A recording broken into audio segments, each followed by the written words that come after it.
పెద్దనా, నా తల్లిని చంపిన వాళ్ళందరినీ వరుస పెట్టి చంపుకుంటూ వచ్చిన. ఇంకా మిగిలింది నువ్వు ఒక్కడివే. నువ్వు యాడ ఏ దిక్కునున్నా నీకు కుక్క చావు చూపిస్తా. సచ్చారెడ్డి, నేను నీ తల్లి సమాధి దగ్గరే ఉన్నాను. ఎందుకున్నానో తెలుసా?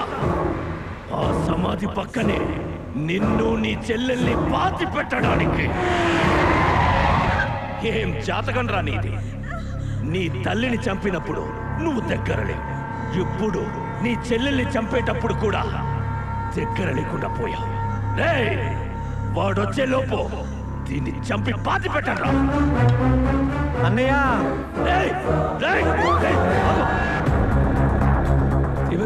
నేను బెంగళూరులో ఉన్న సంగతి ఈడికి తెలిసిపోయింది అన్నయ్య. మనం ఒక ఎత్తేస్తే లోపల ఈడు 10 ఎత్తులేస్తాడన్నయ్య. పెద్దనా, ఏం జాతకం రానిది? నిన్ను ఎట్టా చంపాలని చూస్తా ఉంటే నువ్వే మంచి ప్లేస్ బుక్ చేసుకుని ముహూర్తం పెట్టుకున్నావు. ఎవట్రా నువ్వు? అందరికీ చెమటలు పుట్టించే నాకు మాట పడిపోయేటట్టు చేస్తున్నావు. ఎవట్రా నువ్వు? నువ్వు ఎప్పుడైనా అనుకున్నావా పోయి వీడితే ఎందుకు పెట్టుకున్నానని? వాణ్ణి నేనే. నన్ను ఎంతగా డిస్టర్బ్ చేసినా నువ్వెలా ఉంటావో చూడాలనుందిరా. వస్తాండా. నేను మగాడిలా నా చెల్లెల్ని కాపాడుకుంటా. నువ్వు మగాడు అయితే నిన్ను నీ తమ్ముడిని కాపాడుకో.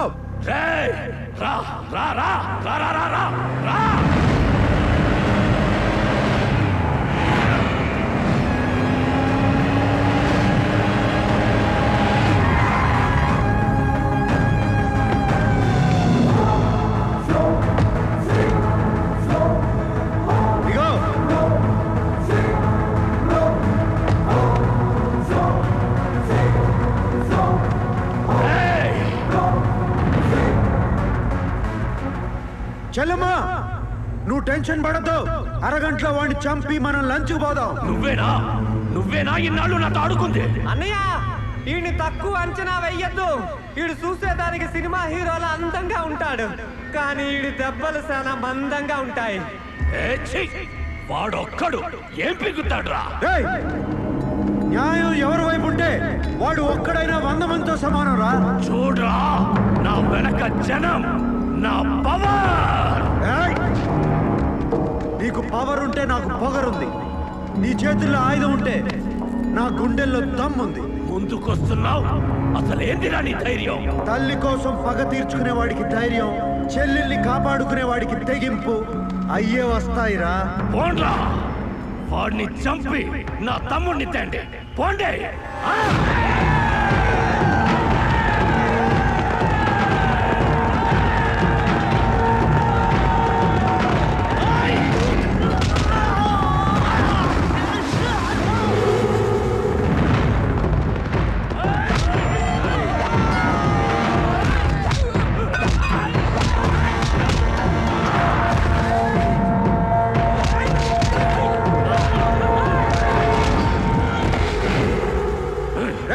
కాసేపట్లో నిన్ను కలుసుకుంటా.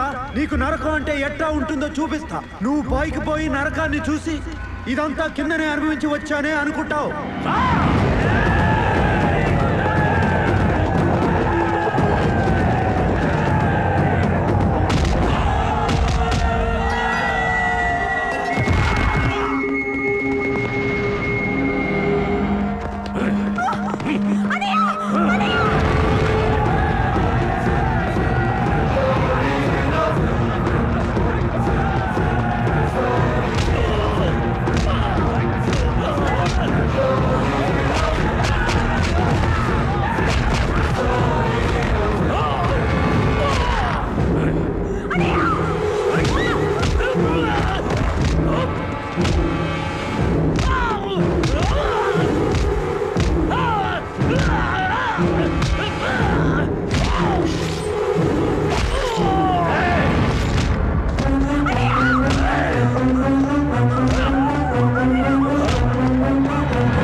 వీడి చెల్లెల్ని నీ చేత చంపిస్తా.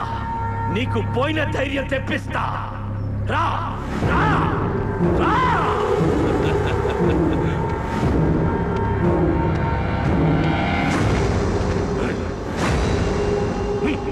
నా చెల్లెల్ని చంపాలంటే ముందు నన్ను చంపాలరా రా